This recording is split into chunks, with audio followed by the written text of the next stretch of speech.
नमस्कार, जय हिंद साथियों। आज के इस वीडियो में हम तिलहनी फसलों में उपस्थित तेल की मात्रा, प्रोटीन की मात्रा, खनिज लवण, कार्बोहाइड्रेट व अन्य उनमें उपस्थित सभी तत्वों के बारे में चर्चा करेंगे। साथ ही उनकी कुछ विशेषताओं पर भी हम आज के इस वीडियो पर चर्चा करेंगे। अगर साथियों आप हमारे चैनल पर नए हैं तो चैनल को सब्सक्राइब करना न भूलें और पास में रखे बेल आइकन को ज़रूर प्रेस करें और आपको इसकी पीडीएफ व कटिंग हमारे टेलीग्राम व व्हाट्सएप ग्रुप पर मिल जाएगी। देखो साथियों, सर्वप्रथम हम सोयाबीन पर चर्चा करते हैं। सोयाबीन जिसका वैज्ञानिक नाम है ग्लाइसिन मैक्स और इसका उत्पत्ति स्थान है चाइना। और साथियों इसमें गुणसूत्रों की संख्या 40 होती है। ये इसकी सामान्य जानकारी है।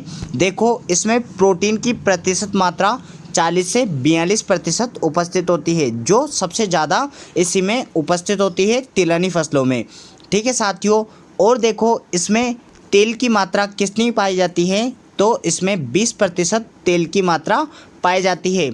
अगर आपसे प्रोटीन व ऑयल का अनुपात पूछ लिया जाता है तो 2:1 इसका सही आंसर होगा, क्योंकि प्रोटीन की मात्रा 40% और तेल की मात्रा इसमें 20% आती है। अगर आपसे वह ऑयल व प्रोटीन का अनुपात पूछ ले तब 1:2 आएगा, तो आप क्वेश्चन के अकॉर्डिंग वहाँ पर सही आंसर टिक करके आना।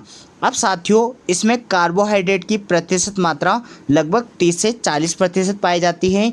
और इसमें क्या क्या उपस्थित होता है वह हम देखते हैं। इसमें अत्यधिक मात्रा में लाइसिन, ट्रिप्टोफैन, मिथ्योनिन व सिस्टीन अमीनो अम्ल उपस्थित होता है। लगभग 6.2% इसमें लाइसिन उपस्थित होता है, 1.4% इसमें ट्रिप्टोफैन उपस्थित होता है, 1.2% इसमें मिथ्योनिन और 0.8% इसमें सिस्टीन अमीनो अम्ल उपस्थित होता है। और साथियों इसमें संतृप्त अम्ल सैचुरेटेड एसिड की प्रतिशत मात्रा कितनी होती है, तो लगभग 12 से 14% होते हैं। और साथियों सोयाबीन एक लेग्यूमिनेसी कुल का सदस्य है। किसका? लेग्यूम कुल का सदस्य है। तो इसकी जड़ों की गांठों में राइजोबियम नामक जीवाणु पाया जाता है। तो राइजोबियम जीवाणु क्या करता है? नाइट्रोजन स्थिरीकरण करता है। क्या करता है? नाइट्रोजन स्थिरीकरण करता है सभी दलहनी कुल की सदस्यों में, किंतु अपवाद स्वरूप राजमा में नाइट्रोजन स्थिरीकरण नहीं होता, वह लेग्यूमिनेसी कुल की सदस्य होती है। तो क्या होता है साथियों, जब हमने सोयाबीन की बुआई कर दी उसके 8 से 10 दिन बाद क्या होगा, इसमें गांठों का निर्माण होने लग जाएगा और उन गांठों में राइजोबियम नामक जीवाणु बन जाएगा और लगभग बुआई के 15 से 20 दिन बाद नाइट्रोजन स्थिरीकरण करने का कार्य सोयाबीन करने लग जाएगी। उसके बाद हमें इसको नाइट्रोजन देने की कोई आवश्यकता नहीं होती। सभी लेग्यूमिनेसी कुल के सदस्यों में लगभग गांठों का निर्माण होने के बाद नाइट्रोजन स्थिरीकरण प्रक्रिया शुरू होने के बाद नाइट्रोजन नहीं दी जाती है। अब देखो साथियों, एक क्वेश्चन यूँ पूछता है कि 00 किस्मों का संबंध किससे है, तो आपको याद रखना है 00 किस्मों का संबंध सोयाबीन से है। सोयाबीन के दानों का हरा रंग पर्णहरित के कारण होता है और पीला रंग जेंतोफिल और एंथ्रोसाइनिन के कारण होता है। ठीक है साथियों, हम सोयाबीन की दाल कभी भी नहीं बनाते हैं। क्यों? क्योंकि क्या होता है साथियों, इसके सोयाबीन के बीज के ऊपर आवरण पाया जाता है। उसके बीजावरण में एक लाइफोक्सिडेज एंजाइम उपस्थित होता है।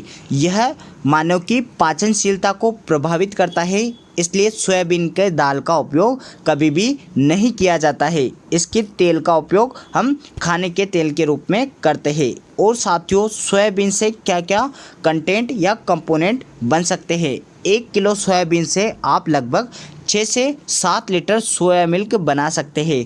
सोया मिल्क यह दूध की कमी होने पर भी दूध की आपूर्ति जन जन तक कराएगा। 1 किलो सोयाबीन से आप 6 से 7 लीटर सोया मिल्क बना सकते हैं। इस सोया मिल्क में आयरन व विटामिन सी भी प्रचुर मात्रा में उपस्थित होता है। अगर साथियों किसी को स्कर्वी बीमारी है जो कि विटामिन सी की कमी से होती है, तो आप अंकुरित दालों का सेवन करें। आप रात में दाल गला दें, दाल गलाने के बाद सुबह जब भी उठे तो वह अंकुरित दालें कहलाती है और आप उनका सेवन करेंगे तो उनमें प्रचुर मात्रा में विटामिन सी उपस्थित होता है। तो आपके स्कर्वी रोग का निदान भी अंकुरित दालों से मिल जाएगा। अब देखो साथियों, नेक्स्ट फसल है हमारी मूंगफली, ग्राउंड नट, अरेकिस हाइपोजिया इसका वैज्ञानिक नाम है। इसमें भी गुणसूत्रों की संख्या 40 उपस्थित होती है और यह भी लेग्यूमिनेसी कुल का सदस्य है। मूंगफली में प्रोटीन की मात्रा लगभग 25 से 26% होती है और इसमें आपको मोस्ट इम्पोर्टेंट तेल की मात्रा याद रखनी है जो कि 44 से 50% होती है।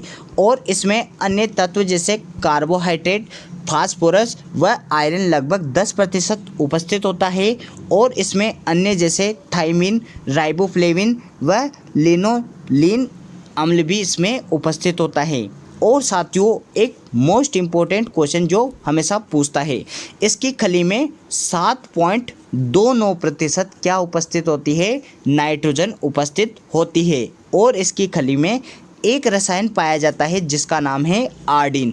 अगर आप मूंगफली की खली को दुग्धारू पशु को खिलाते हैं तो उनमें दूध की लगभग 35% वृद्धि हो जाती है। दूध की मात्रा में लगभग 35% तक वृद्धि हो जाती है। और मूंगफली की पाचन शक्ति, पाचनशीलता कितनी होती है?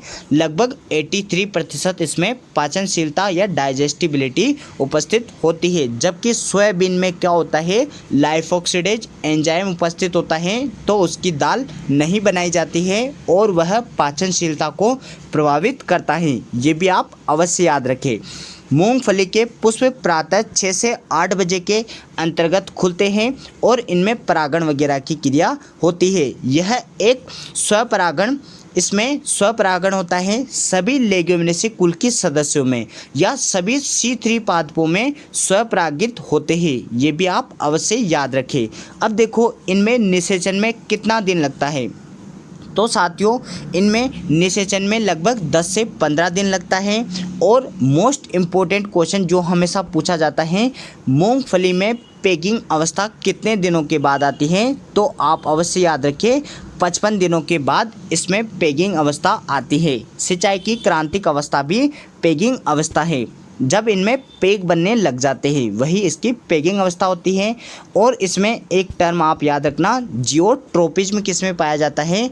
तो मूंगफली में जियोट्रोपिज्म पाया जाता है। जैसे ये मूंगफली का पादप है तो इनमें क्या होगा?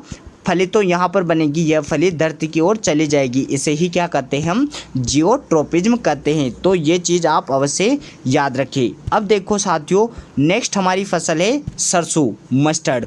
सरसों परिवार एक बहुत ही बड़ा परिवार है। क्रोसिफेरी कुल के सदस्य हैं। ब्रेसिकेसी भी आप इसे कह सकते हैं। गोभी वर्गीय परिवार भी इनके अंतर्गत आता है। और सरसों परिवार पूरा सरसों फैमिली या क्रोसिफेरी या ब्रेसिकेसी कुल के अंतर्गत आता है। साथियों, इसमें बहुत अधिक फसलें पाई जाती हैं जैसे सरसों हो गया, तोरिया हो गया, राई, तारामीरा, सफ़ेद सरसों, काली सरसों, पीली सरसों व पहाड़ी सरसों, राई, राया, अन्य प्रकार की इसमें फसलें पाई जाती है। अगर आपसे पूछ लिया जाता है सरसों में तेल की प्रतिशत मात्रा कितनी होती है? तो लगभग 35 से 48% इसमें तेल की प्रतिशत मात्रा उपस्थित होती है।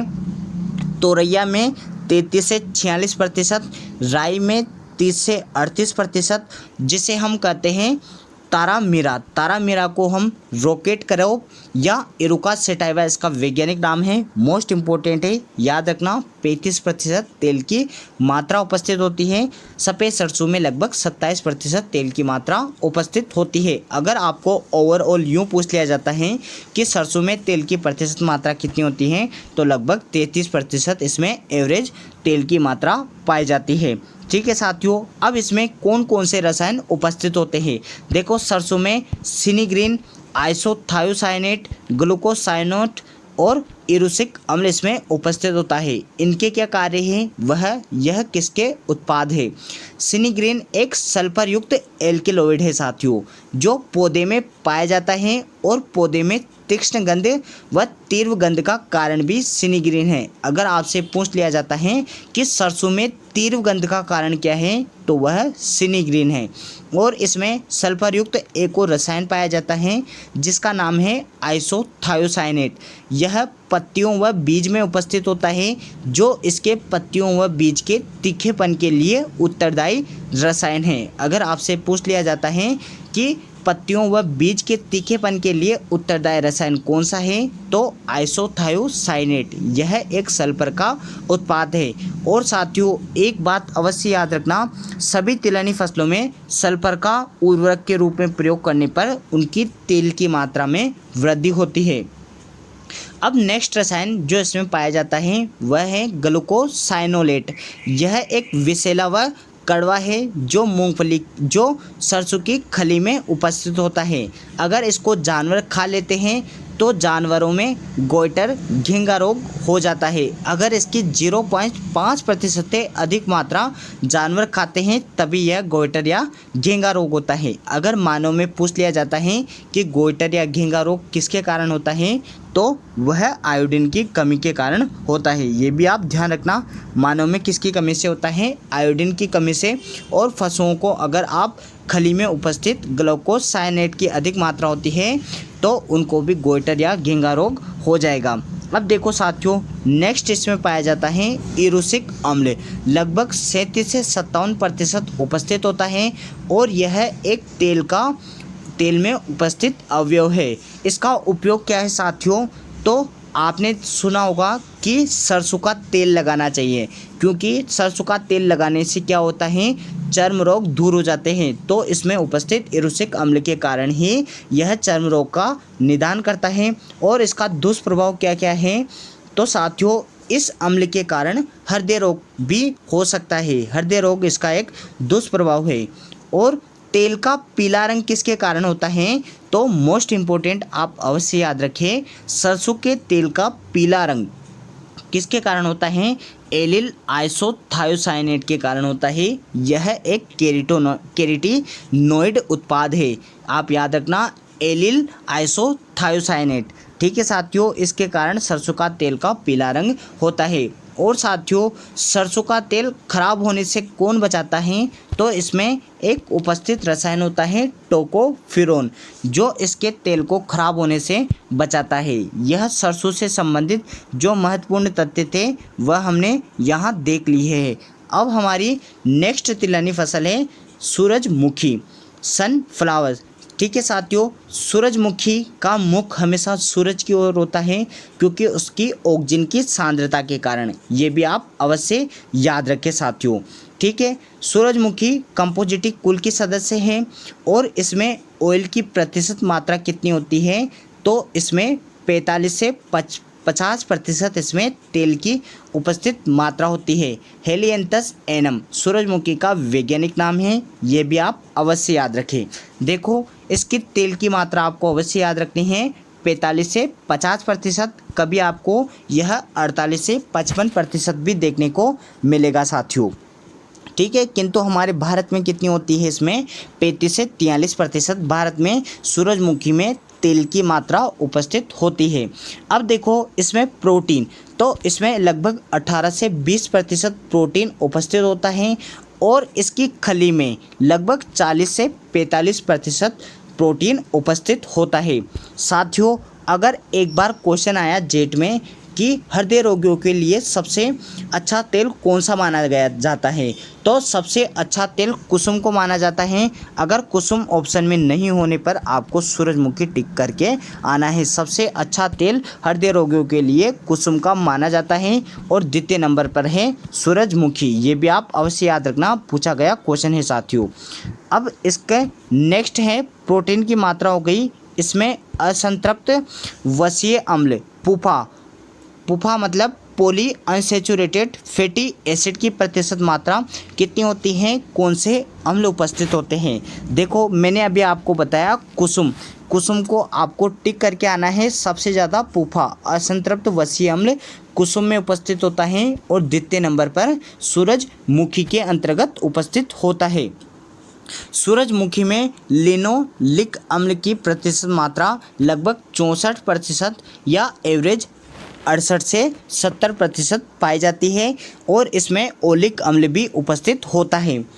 और साथियों नेक्स्ट है शरीर कोलेस्ट्रॉल लेवल कम करता है। अगर आप मोटे हो तो आपको सूरजमुखी का तेल खाना चाहिए, इससे आपका शरीर का कोलेस्ट्रॉल लेवल भी कम होता है। अब नेक्स्ट है साथियों हृदय रोगियों के लिए उपयोगी तेल कौन सा है? तो सर्वप्रथम आपको कुसुम टिक करके आना है।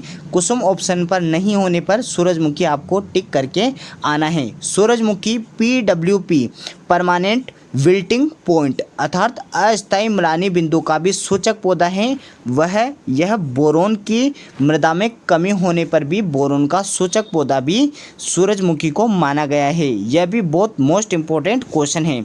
अब साथियों 1969 में USA से भारत आया था। सूरजमुखी का पौधा सर्वप्रथम 1969 में USA से भारत लाया गया था। ये हमारा सूरजमुखी पूरा हो गया। अब हमारी नेक्स्ट क्रॉप है साथियों कुसुम, कार्थेमस टिक्टोरियम। कुसुम देखो हृदय रोगियों के लिए सबसे उपयोगी तेल किसका होता है? कुसुम का होता है। कुसुम में तेल की प्रतिशत मात्रा कितनी होती है? 30 से 35% इसमें तेल की मात्रा पाई जाती है। इसके तेल को हम सफेलो कहते हैं और विटामिन ए भी इसके तेल में उपस्थित होता है। अगर आपको कुसुम की खली में तेल की प्रतिशत मात्रा पूछ लें तो वह है 40 से 45%। ठीक है साथियों। और कुसुम में प्रोटीन की प्रतिशत मात्रा लगभग 28% होती है। इसमें 3% मिनरल्स खनिज पदार्थ पाए जाते हैं। IW/CPE अनुपात इसका कितना होता है? तो सबसे कम IW/CPE अनुपात इसका होता है 0.4%। मोस्ट इम्पोर्टेंट है, आपको याद रखना है। जब आप सिंचाई पढ़ोगे तब आप वहाँ पर पढ़ोगे कि IW/CPE अनुपात क्या होता है। परिहार नाम के वैज्ञानिक ने IW/CPE अनुपात दिया था। अब देखो साथियों नेक्स्ट है एकमात्र तिलहनी फसल जिसकी तनों पर कांटे उपस्थित होते हैं। तो आपको अवश्य याद रखना है कि एकमात्र तिलहनी फसल कौन सी है जिसके तनों पर कांटे उपस्थित होते हैं और इसका उपयोग किसके लिए करते हैं? तो साथियों कुसुम का उपयोग रक्षक बॉर्डर या फेंसिंग क्रॉप के रूप में भी इसका उपयोग करते हैं। अगर आप इसकी बाड़ लगा देते हो चारों तरफ तो आपके अंदर भी जानवर नहीं आएंगे क्योंकि इसकी तनों पर कांटे उपस्थित होते हैं। और सर्वाधिक असंतृप्त वसीय अम्ल की प्रतिशत मात्रा कुसुम के अंतर्गत होती है। पुफा अर्थात पॉली अनसैचुरेटेड फैटी एसिड लगभग इसमें लिनोलिक अम्ल 78% उपस्थित होता है।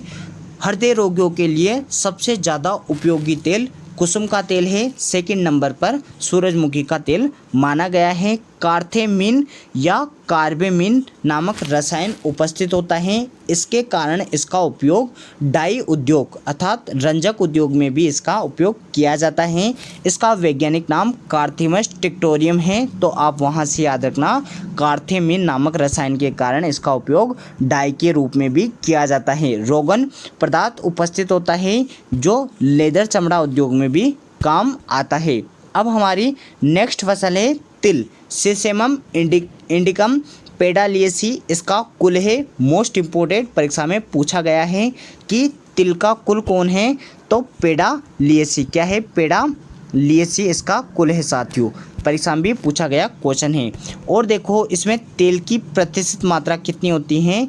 तो साथियों इसमें लगभग 50 से 55% इसमें तेल उपस्थित होता है। 18 से 20% इसमें प्रोटीन उपस्थित होता है। सिसेमम इंडिकम से आप याद रखना सिसेमोल इसमें एक रसायन उपस्थित होता है। सिसेमोल व लिनोलोल रसायन इसमें उपस्थित होता है। इसलिए क्या होता है? इसलिए तेल आसानी से खराब नहीं होता है। ये बात आप अवश्य याद रखें। और मैंने आपको सरसों में भी बताया था साथियों कि सरसों में क्या उपस्थित होता है जिसके कारण उसका तेल भी खराब नहीं होता है और चर्म रोग के लिए भी उपस्थित होता है। देखो इरुसिक अम्ल, ये भी आप ध्यान रखना। और टोकोफिरोन सरसों के तेल में उपस्थित होता है जो तेल को खराब होने से बचाता है। और आप एक यह अवश्य याद रखें कि तिल में क्या पाया जाता है? सिसेनोल और लिनोलिन। इसके कारण तेल इसका आसानी से खराब नहीं होता है। लंबे समय तक आप इसके तेल का उपयोग कर सकते हैं। अब देखो, भारत में तिल का उपयोग लगभग 78% इसका तेल निकाला जाता है, 20% भोजन के रूप में उपयोग किया जाता है और 2% इसका बीजों के रूप में उपयोग करते हैं। अब हमारी नेक्स्ट तिलहनी फसल है अरंडी, जिसको हम केस्टर कहते हैं। इसमें लगभग 40 से 45% तेल उपस्थित होता है। रिसिनस क्यूमिनिकस इसका वैज्ञानिक नाम होता है। तो रिसिनिन या रिसिनोलिक अम्ल इसमें उपस्थित होता है, जो क्या करता है साथियों, पशुओं में कब्ज दूर करने या विरेचक के रूप में कार्य करता है। अगर आप अरंडी का उपयोग पशुओं के कब्ज के रूप में करते हैं तब भी यह आपके लिए फ़ायदेमंद है। और यह एक मोनोसियस पादप है। मोनोसियस कौन कौन है, तो मक्का व अरंडी। मोनोसियस का अर्थ होता है साथियों, एक ही पादप में नर व मादा भाग उपस्थित होते हैं। मक्का में भी नर व मादा भाग एक ही पादप के अंतर्गत उपस्थित होते हैं। और डायोसियस का अर्थ होता है दोनों लिंग अलग अलग पौधों में उपस्थित होते हैं।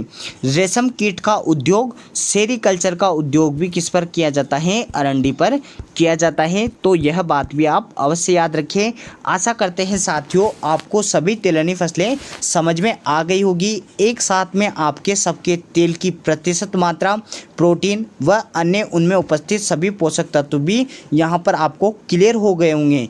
अगर आपको इसकी PDF चाहिए तो साथियों आप हमारे टेलीग्राम व्हाट्सएप ग्रुप से नीचे दिए गए डिस्क्रिप्शन बॉक्स में लिंक दी हुई है, वहां से जुड़ जाइए। वहां पर मैं यह सारे पेज डाल दूंगा, तो आप वहां से इनको नोट कर सकते हैं, पढ़ सकते हैं। आशा करते हैं अगर आपको वीडियो अच्छा लगा तो अपने दोस्तों तक इसे शेयर करें, ज़्यादा से ज़्यादा लाइक करें और कमेंट करके बताएं कि आपको वीडियो कैसा लगा। इसी के साथ साथियों मैं अलविदा लेना चाहूँगा। जय हिंद, जय भारत।